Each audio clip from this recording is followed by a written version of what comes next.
గ్రంథం బ్రహ్మర్షి సుభాష్ పత్రేజీ గురువర్యులు గురు మహారాజు శ్రీ శ్రీ శ్రీ సదానంద మహాయోగి వారి జీవిత చరిత్ర పార్ట్ 2. అవధూతగా జన్మ బొచ్చయ్య, పేరు బొచ్చయ్య. సదానంద యోగి గారి ఒకనొక జన్మలో అవధూతగా జన్మించారు. జన్మ అవధూతగా, పేరు బొచ్చయ్య. బొచ్చయ్య అవధూతగా వచ్చినప్పుడు జీవితకాలం సుమారు 93 సంవత్సరములు. అవధూతగా దాదాపు 60 సంవత్సరములు భూమి మీద హిమాలయాల్లో కలిపి ధ్యాన సాధన చేశాను. హిమాలయాల్లో 10 నుండి 20 మంది అవధూతలకు కలిపి ఒక గురువు ఉంటారు. నాకు బాబాజీ గారే గురువుగా ఉండేవారు. ధ్యాన సాధన ఎలా చేయాలి, మూగజీవులను ఎలా కాపాడాలి, ఇలాంటి చర్చలు, సజ్జన సాంగత్యాలు జరిగేవి. అందరిలో నాకు బుచ్చయ్య ప్రాముఖ్యతను ఇచ్చేవారు. హిమాలయాల్లో లాహిరి మహాశయులు మొదలుగా ఎందరో యోగులు ఉండేవారు. అక్కడ ప్రకృతి ఎంతో అందమైనది, అద్భుతమైనది. కర్నూలు జిల్లాతో నాకు అనుబంధం ఎక్కువే. అందుకే చివరగా కర్నూలు వచ్చే ముందు రేగడగూడూరు వెళ్ళాను. రేగడగూడూరు కర్నూలు జిల్లాలో ఉన్నది.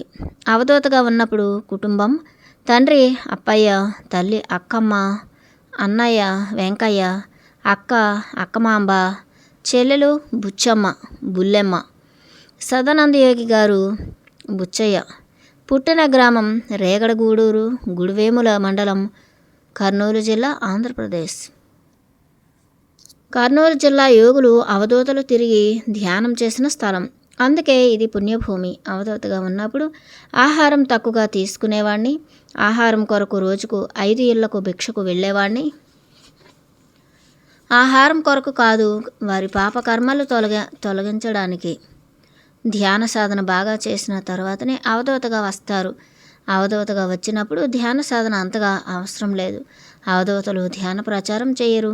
అవధూతల ద్వారా మనుషులలో మార్పు వస్తుంది. వారి గుణగణాలు మారుతాయి.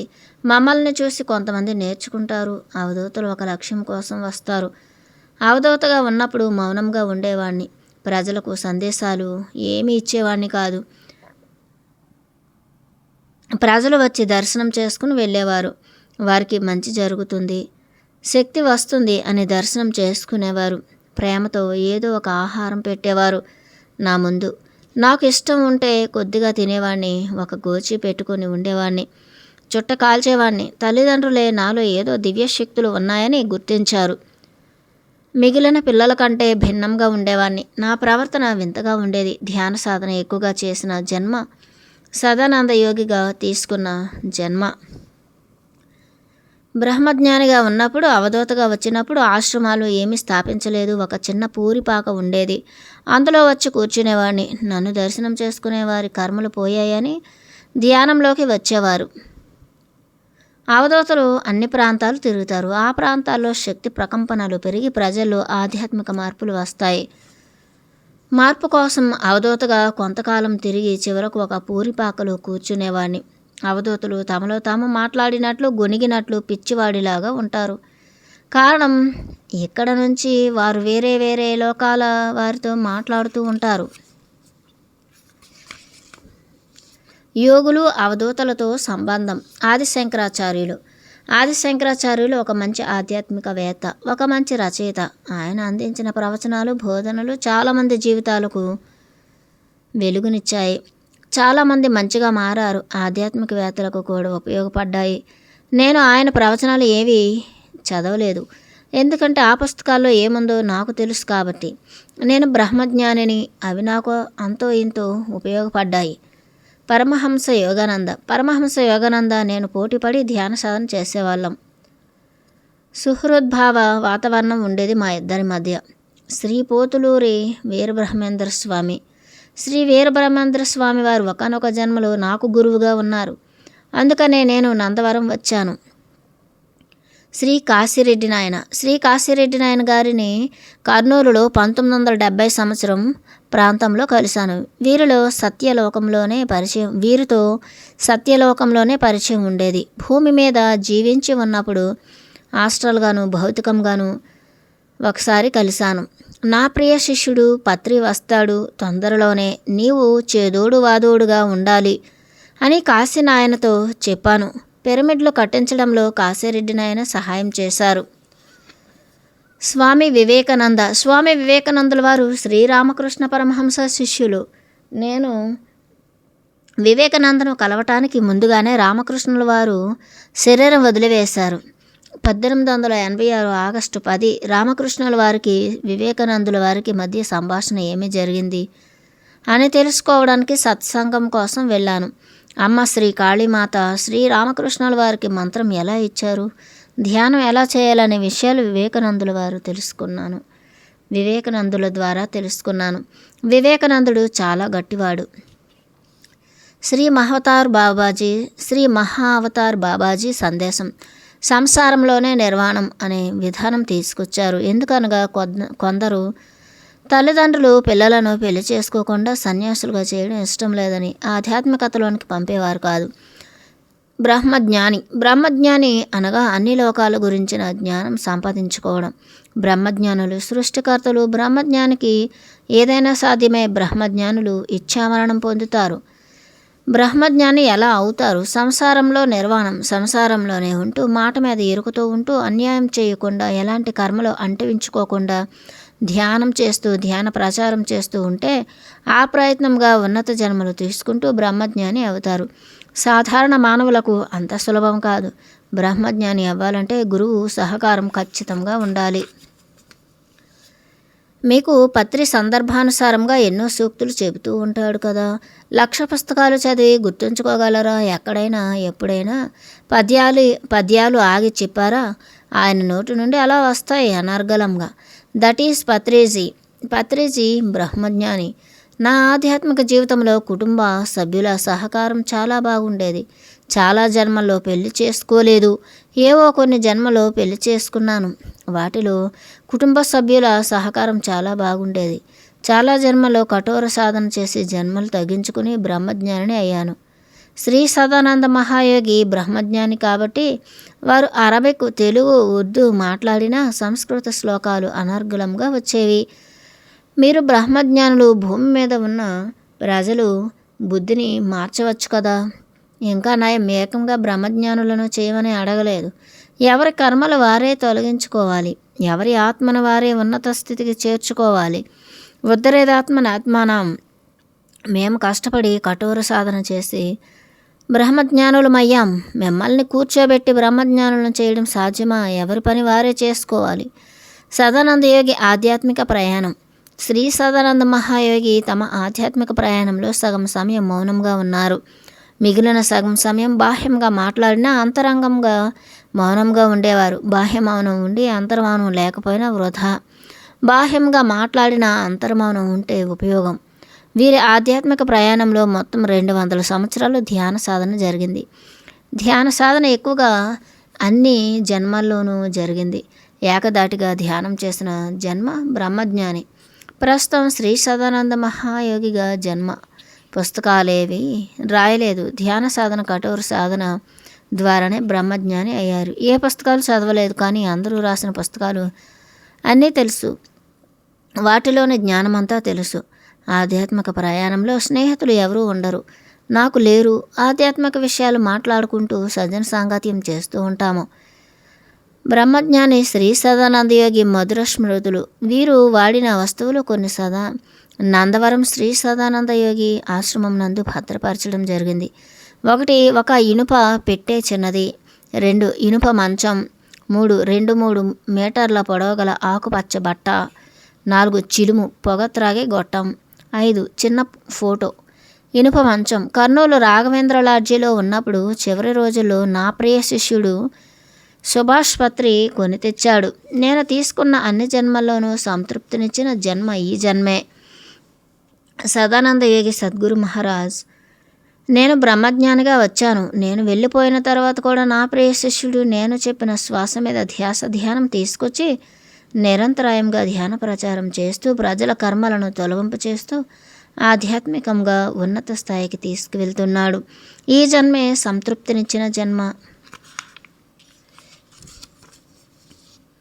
గురుసేవే ఉన్నతమైన సేవ. నా శిష్యుడు సుభాష్ని చూసి అందరూ గురువుకి సేవ ఎలా చేయాలి అని నేర్చుకోవాలి. గురుసేవలో నన్ను మెప్పించాడు నా ప్రియ శిష్యుడు పత్రి. నేను మా గురువు గారికి చేసిన సేవలాగా అంటే వారివ్వా, సేవ అంటే ఎలా ఉండాలి అన్నంతగా సేవ చేసింది పత్రియే. శ్రీ సదానంద యోగి సద్గురు మహారాజ్ ఆశ్రమం నందవరం గురించి స్వర్ణమాల పత్రి నా కూతురు ఏది చెబితే అది జరిగిపోతుంది.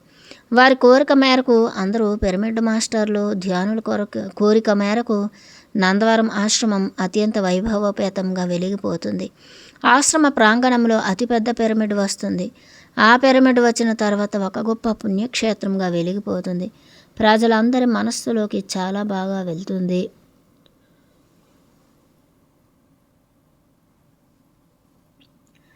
ఈ మహాసమాధి ప్రాంగణం నుంచే సర్వకార్యాలు జరుగుతాయి.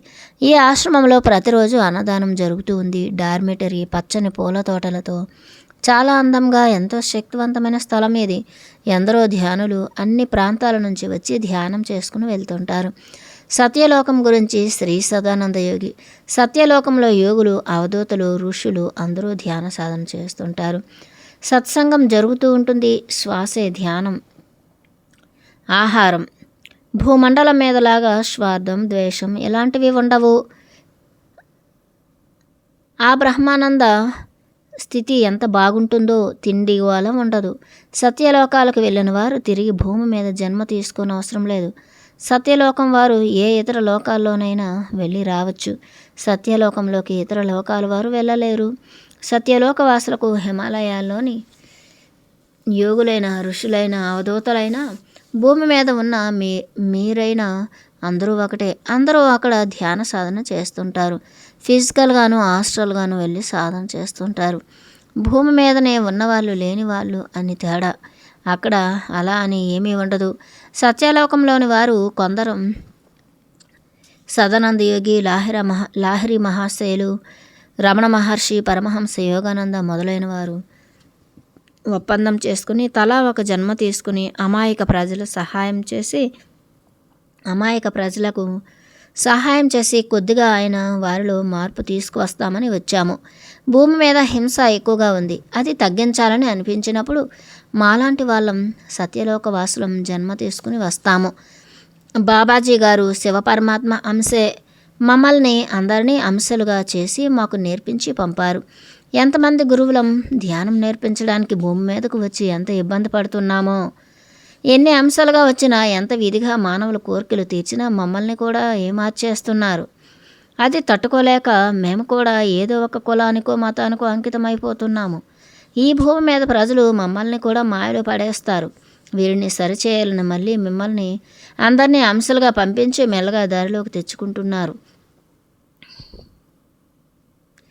వీరిని సరిచేయాలని మళ్ళీ మమ్మల్ని అందరినీ అంశాలుగా పంపించి మెల్లగా దారిలోకి తెచ్చుకుంటున్నారు. పిరమిడ్ మాస్టర్లు కష్టపడి ధ్యాన సాధన చేస్తూ గురువాజ్ఞలను శిరస వహిస్తూ ఉంటే సత్యలోకానికి వెళ్తారు. గురువులను శిష్యులు సేవించే విధానం. మాలాగా శిష్యులు గురువులను ప్రేమించి సేవించాలి. సదానంద యోగి పత్రిజీ.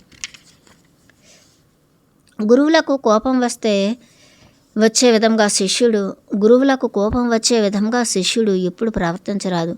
గురువులను గురించి ప్రతికూలంగా ఆలోచించకూడదు. వారు తిట్టినా కొట్టినా సరే శిష్యుడిని దారిలో పెట్టడానికి అలా చేస్తారు గురువులు. నాలో ఏదో చెడు తీసేయడానికి అలా ప్రవర్తిస్తారు గురువులు అనుకోవాలి. గురువే దైవం, తల్లి, తండ్రి అన్నీ గురువే అనుకోవాలి. గురువే అన్నీ అనుకుని ఏమీ చేయకుండా ఉండకూడదు. శిష్యుడు చేసే పనులన్నీ చేసుకుంటూ ఉండాలి. గురువులు అన్నీ అందిస్తుంటారు. గురువులకు సాధారణంగా కోపం రాదు. కోపానికి బలి అయితే అది తీర్చుకోవడానికి ఎన్నో జన్మలు పడుతుంది. గురువులు ముందుగా బాగా కష్టపెడతారు. ఆ కష్టాలను తట్టుకొని ఉండగలిగితే తర్వాత అరటిపండు ఒలిచి నోట్లో పెట్టినట్లు ప్రతిదీ గురువు శిష్యులకు అందిస్తారు. గురువులకు అన్నీ తెలుసు, కాకపోతే శిష్యుడి ముందు ఏమీ తెలియనట్లు ఉంటారు. గురువులు కఠినంగా ఉన్నట్లు అనిపించిన శిష్యుడికి అనుగుణంగా ఉంటారు. ఉదాహరణ, మీ పత్రిసారి ఎలా ఉంటారో మీ అందరికీ తెలుసు కదా. ఎవరికైనా గురువులు అలానే ఉంటారు. సరైన ఆధ్యాత్మిక గురువును శిష్యుడు గుర్తించడం ఎలా? సరైన ఆధ్యాత్మిక గురువును శిష్యుడు గుర్తించలేడు. గురువే శిష్యుడు. ఎక్కడ ఉన్నా వెతికి ఆయన దగ్గరికి సమయం రాగానే లాక్కుంటారు. అదే శిష్యుడు ఎరుకతో కనిపెట్టగలిగితే వీరే నా ఆధ్యాత్మిక గురువు అని మనసులో పడిపోతుంది. శిష్యుడు చాలా చాలా ఎరుకతో ఉంటున్నప్పుడు ఈయనే నా ఆధ్యాత్మిక గురువు అని అర్థమయ్యేలాగా ఏదో ఒక అద్భుతం చేస్తారు. అప్పుడు గమనికతో ఉంటే శిష్యుడు ఆధ్యాత్మిక గురువును గుర్తించవచ్చు. ఒక గురువు గారిని ఎన్నుకొని సేవించడం మొదలుపెట్టిన తర్వాత ఆ గురువు ఆజ్ఞ లేనిదే మనం ఆ గురువును మార్చకూడదు. ఒకవేళ అలా మారిస్తే గురువులను కించపరిచిన వాళ్ళు అవుతారు.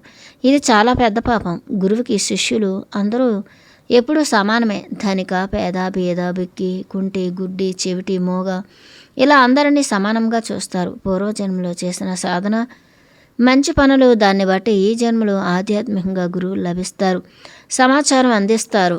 గురువు శిష్యుడి స్థితిని బట్టి ఎవరికి ఏది తగినదిగా ఉంటే దాన్ని అందిస్తారు. గురువు ఇచ్చేది కాదు, ఎవరికి వారు సంపాదించుకునేదే ఆధ్యాత్మిక విద్య. ధ్యానం చేయడం మొదలుపెట్టిన తర్వాత ప్రకృతి గురువులు సహకరిస్తారు. గురువులు సమాచారం అందించడానికి సిద్ధంగా ఉంటారు. కానీ శిష్యులే అరగంట 1 గంట ధ్యాన సాధన చేసి అందుకోలేకపోతారు. సాధనమున పనులు సమకూరు ధరలోన గురువులు సమాచారం విశ్వం కోసం అందిస్తారు. అయితే ఆ సమాచారం అందించడానికి శిష్యుడికి ఒక అర్హత ఉండాలి. ధ్యాన సాధన ద్వారా ఆ అర్హత లభిస్తుంది. సహజంగా గురువుకు కోపం రాదు, కోపం నటిస్తారు అంతే. శిష్యులు ఎన్ని తప్పులు చేసినా సరైన దారిలో పెట్టడానికే చూస్తారు. ఇంకా చాలా తప్పులు చేస్తే వారి కర్మలకు వారిని వదిలేస్తారు. ఏ శిక్షలు విధించరు. గురువు పని ఎప్పుడూ శిష్యులను దారిలో పెట్టడమే. గురువు శిష్యులను ఎప్పుడూ వదిలివేయరు. పారిపోవడానికి శిష్యులే ప్రయత్నిస్తారు. గురువులు వదిలే ప్రసక్తి లేదు. గురువులు పెట్టిన పరీక్షలకు తట్టుకొని నిలబడినప్పుడు మాత్రమే శిష్యుడి జీవితం ధన్యమవుతుంది. వారి జీవితం అమోఘం. ఎన్నో జన్మల పుణ్యం చేసుకుంటే గాని సద్గురువులు దొరకరు. గురువుని ఎరుకతో కనిపెట్టుకుని ఉండాలి. గురువు చెప్పిందే వేదం. ధ్యాన సాధనలో శిష్యులు నానా రకాల వేషాలు వేసినప్పటికీ గురువు దారిలో పెట్టి వారి కర్మలు తొలగించడానికి, సరైన మార్గంలో పెట్టడానికి ఎప్పటికప్పుడు ప్రయత్నిస్తూ ఉంటారు. శిష్యుడికి బాగా కర్మ ఏదైనా ఉన్నట్లయితే, పడిపోయే స్థితిలో ఉంటే గురువు ఎంతో కొంత చేయి అందిస్తారు. కానీ శిష్యుడి కర్మలు తీసుకోరు. కర్మలు తీరాక ధ్యానంలోకి వస్తారా? కర్మలు తొలగిన వారు ధ్యానంలోకి తప్పక రావాల్సిందే. ధ్యానం చేయడానికి అర్హతలు ఏమీ అక్కర్లేదు. శ్వాసను గమనించిన ప్రతి ఒక్కరికి వారి జీవితంలో ఖచ్చితంగా మార్పు వస్తుంది. పూర్వజన్మలో సాధన చేసిన వారే ఈ జన్మలో సాధన ద్వారా ఉన్నత స్థితి నుంచి ఉన్నత స్థితికి వెళ్ళిపోతారు. పూర్వజన్మలో సాధన లేని వారు కూడా ఈ జన్మలో కర్మలు తీరిన తర్వాత ధ్యానం మొదలు పెడతారు. కర్మలు ఎలా తీరుతాయి? అంతో ఎంతో ఏవైనా మంచి పనులు చేస్తే వారి కర్మలు తొలగుతాయి. ఎవరికైనా దాన ధర్మాలు, మంచి పనులు చేయటం లాంటివి చేస్తే వారి కర్మలు తొలగిపోతాయి. ఇలా కర్మలు తీరి కఠోర సాధన, ధ్యాన సాధన మొదలు పెడితే వాడు ఉన్నత స్థాయికి ఉన్నత స్థాయికి ఎదగవచ్చు. పూర్వజన్మలో సాధన చేసి ఉన్నప్పుడు వాడు ఈ జన్మలో సాధన మొదలుపెట్టి ఏవైనా పూర్వజన్మ కర్మలు తీర్చుకుని ఉన్నత స్థితికి వెళ్తాడు. గత జన్మలో సాధన చేసిన వాడికి జీవిత చరమాంకంలోనైనా ఆధ్యాత్మిక గురువు దొరుకుతాడు. వారి జన్మ వృధా అవ్వదు. ధ్యానం చేస్తే శక్తి వస్తుంది. శక్తి ద్వారా చైతన్యవంతులు అవుతారు. ప్రతి ఒక్కరూ ధ్యానం చేయవలసిందే. ధ్యానం ద్వారా వచ్చేదే అమృతం. దేవతలు కూడా ధ్యానమే చేస్తారు. యోగులు జీవ సమాధి. యోగులు, అవధూతలు, బ్రహ్మజ్ఞానులు భౌతిక శరీరం వదిలిన తర్వాత వారి శరీరం నశించదు. యోగులు ఏదో ఒక కార్యం ఎంచుకొని భూమి మీదకు వస్తారు. వారు ఆ పని పూర్తి చేసుకుని వెళ్తారు. వారు మామూలు మానవునిలాగా శరీరం వదిలేసినట్లు నటిస్తారు. కానీ భౌతిక శరీరం చెడిపోదు. శ్వాస అనగానే వారి ఆ శ్వాస ఆగి భౌతిక శరీరాన్ని వదిలేస్తారు. యోగులు, అవధూతలు, బ్రహ్మజ్ఞానులకు ఏదైనా సాధ్యమే. జీవ సమాధి అయిన యోగులు శరీరాలు తుది శ్వాస విడిచేటప్పుడు ఎలా ఉంటాయో అలానే ఉంటాయి. చెడిపోవు సమాధులను దర్శించినప్పుడు అలానే ఉంటాయి, చెడిపోవు. జీవ సమాధి అయిన యోగుల శరీరాలు తుది శ్వాస విడిచేటప్పుడు ఎలా ఉంటాయో అలానే ఉంటాయి, చెడిపోవు. సమాధులను దర్శించుకున్నప్పుడు మనం నడిచేది ఎవరు వచ్చేది ఏమి చేసేది వారికి తెలుస్తూ ఉంటుంది. అన్నీ వింటారు, అన్నీ చూస్తారు. యోగుల సమాధులు సందర్శించి ధ్యానం చేస్తే చాలా శక్తిని పొందవచ్చు. సాధన ద్వారా వారి స్థితి త్వరగా మారి పెరిగి ఉన్నత స్థితికి చేరుకుంటారు. జీవ సమాధులు ఉన్న ప్రాంతం చుట్టుప్రక్కల నుంచి 4 కిలోమీటర్ల వరకు శక్తి ప్రకంపనలు వ్యాపించి ఉంటాయి. ధ్యానానికి ఆహారానికి సంబంధం. అతిగా తిని కూర్చుంటే అతిగా పడుకుంటాము. తిని తొంగోవడం అంటే ఇదే. అతిగా తిని నిద్రపోతే విచిత్రమైన ఆలోచనలు వస్తాయి. తక్కువగా తిని ధ్యాన సాధన ఎక్కువగా చేసుకుంటే వారి ఆలోచన విధానం మారి సత్ప్రవర్తన కలిగి ఉంటారు. వారి శక్తి స్థితులు ఉన్నత స్థాయిలో ఉంటాయి. 1 పూట భోజనం చేయాలి, 2 పూటల అల్పాహారం తీసుకోవాలి. ఈ విధమైన ఆహారం తీసుకుంటే ఆలోచన విధానం మారుతుంది. చాలా ఎక్కువ శక్తి, సరైన ఆలోచనలు వస్తాయి.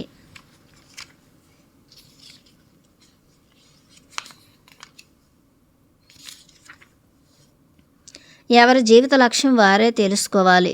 ధ్యాన సాధన ద్వారా ఎవరి లక్ష్యం వారే తెలుసుకోవాలి. ఒకవేళ తెలుసుకోలేకపోతే గురువు ఎంతో కొంత ఇరుకుపరుస్తారు. అలానే గురువులు మొత్తం బాధ్యత తీసుకోరు. శిష్యులు కూడా ఆధారపడకూడదు. ఎవరి లక్ష్యం వారే తెలుసుకోవాలి, వారికే తెలుస్తుంది. క్రమం తప్పకుండా కఠోర ధ్యాన సాధన చేస్తూ పోతే ఈరోజు కాకుంటే రేపు కాకుంటే ఎల్లుండి లక్ష్యం మాత్రం ఖచ్చితంగా తెలుస్తుంది. కర్మలు ఫలితాలు. తెలియక చేసిన కర్మలు దాన ధర్మాల ద్వారా పోతాయి. తెలిసి చేస్తే పాపకర్మలు ఖచ్చితంగా అనుభవించి తీరాల్సిందే. భూమండలం ఒక పాఠశాల. మీరు నేర్చుకుని ఎదగడానికి వచ్చారు, కానీ ఇక్కడికి వచ్చాక నాటకం వేస్తున్నారు. అందుకే కర్మలు అంటుకుంటున్నాయి. స్వస్థత చేకూర్చిన కర్మలు అంటుకుంటాయి. అలా చేసిన వారికి ఒక దెబ్బ పడితే కర్మలు అంటుకుంటే అలా చేయకూడదని వారికి తెలివి వస్తుంది. భూ ప్రక్షాళన కోసమే కరోనా. భూమండలం అంతా కరోనా వల్ల అతలాకుతలం అవుతోంది. కానీ పిఎస్ఎం మాస్టర్లు అందరూ పిఎంసి ద్వారా జూమ్ కార్యక్రమాల్లో చురుగ్గా పాల్గొంటూ ధ్యాన ప్రచారం జరుగుతున్నది. భూమండలం మీద మహాదారుణమైన హింస, ద్వేషం, అహంకారం, ఈర్ష్య, ఒకరినొకరు మోసం చేసుకోవడం ఉన్నాయి. ఇవన్నీ ప్రకృతి మాత తట్టుకోలేక కరోనాను సృష్టించి మనుషులకు గుణపాఠం చెప్పడానికి వచ్చింది. భయంతో ప్రజలు పరుగులు పెట్టుకుంటూ ధ్యానంలోనికి వచ్చారు. లేదంటే ఎందుకు వస్తారు? మామూలుగా రారు. మొదటిసారి వచ్చినప్పుడు ప్రజలకు బుద్ధి రాలేదు, అందుకే రెండోసారి వచ్చింది. మే, జూన్ వరకు తీవ్రత బాగా ఉంటుంది. ఈ సంవత్సరం చివరి తగ్గుతుంది. 2021 ధ్యాన సాధన బాగా చేసేవారికి వారిని ఏం చేయదు. కొంతమంది ధ్యానులకు ఎందుకు వస్తుందంటే జీవితంలో ఏదో నేర్పడానికి, బుద్ధి చెప్పడానికి నేర్పాల్సినది నేర్పి వెళ్ళిపోతుంది. ఆధ్యాత్మిక అహంకారం. ధ్యాన సాధనలో ఆధ్యాత్మిక స్థితిలో అత్యున్నత స్థితికి చేరిన తర్వాత వారిలో ఏ విధమైన పెద్ద చిన్న లోపం, ఆధ్యాత్మిక అహంకారం లాంటివి వస్తే వాళ్ళు 0 నుండి మొదలు పెట్టాలి. ఇలా నుండి మొదలు పెడతారు. ఎదుటి వారితో మాట్లాడినప్పుడు తెలుస్తుంది నీలో ఉన్న అహంకారం గురించి. కొందరు నీలో అహంకారం ఉంది అని చెబుతారు. చెప్పినప్పుడు దాన్ని ఒప్పుకొని మాట మీద ఎరుకుతో మనకు మనమే ఎవరికి వారే సరి చేసుకోవాలి. వారికి ఎదురుదాడిగా వాదనలు చేయకూడదు. వారికి కృతజ్ఞతలు చెప్పుకోవాలి. చాలామంది నీకు అహంకారం ఉందని చెప్పరు. చాలా దగ్గరగా ఉన్న వాళ్ళు చెబుతారు. ఎవరికి వారే నేను మంచివాడిని అనుకుంటారు. ఆధ్యాత్మిక అహంకారం ఎప్పటికప్పుడు సరి చేసుకుంటూ జాగ్రత్తగా ఉన్నత స్థాయికి చేరాలి. ధ్యాన సాధన సిద్ధులు. ధ్యాన సాధన బాగా పెరిగిన కొలది కొన్ని సిద్ధులు వస్తాయి. చాలా ఎరుకుతో ఉండాలి. సిద్ధులు ఉపయోగించకూడదు. ఎరుకుతో ఆ స్థితిని దాటి వెళ్ళాలి. సిద్ధులు ఉపయోగిస్తే శక్తి తగ్గి కర్మలు అంటుకుంటాయి. ఉన్నత లోకవాసులు లోక కళ్యాణం కోసం సమాచారం అందిస్తారు. ఆ సమాచారం అందరికీ అందించడం వల్ల వారికి ప్రకృతి వ్యక్తిగతంగా సహాయం అందిస్తుంది. బ్రహ్మజ్ఞానులు, యోగులు మాట్లాడే విధానం. టెలిపతి, దివ్య భాషణ. అనే ప్రత్యేక టెలిపతి, దివ్య భాషణ అనే ప్రత్యేక విద్య ద్వారా యోగులు బ్రహ్మజ్ఞానులు సంభాషించుకుంటారు. యోగులు అవధూతలు బ్రహ్మజ్ఞానులకు ఏమైనా సాధ్యమే. ప్రకృతే వారికి అన్నీ అందిస్తుంది. సూక్ష్మంగా వెళ్ళి లెక్కలేనన్ని చోట్ల దర్శనం ఇస్తుంటారు. మీ పత్రి సారు ఎంతోమందికి ఎన్నో చోట్ల దర్శనం ఇస్తుంటారు కదా. శ్రీకృష్ణ భగవానులు అందరిలోనూ నేనే ఉన్నాను, మీ ప్రక్కనే ఉన్నాను అని చెబుతూ ఉంటారు కదా. మీరు గమనించలేక దేవుడు ఎక్కడున్నాడు, దేవుడే లేడు అని నోటికొచ్చినట్లు మాట్లాడుతారు. అలా కాకుండా దేవుడు ఎప్పుడు నా ప్రక్కనే ఉన్నాడు అనడానికి ఇది ఒక మంచి ఉదాహరణ. ఎవరైనా మమ్మల్ని తలుచుకోగానే హాస్టల్గా మీ పక్కనే ఉంటాము, మీ శ్వాసే మేము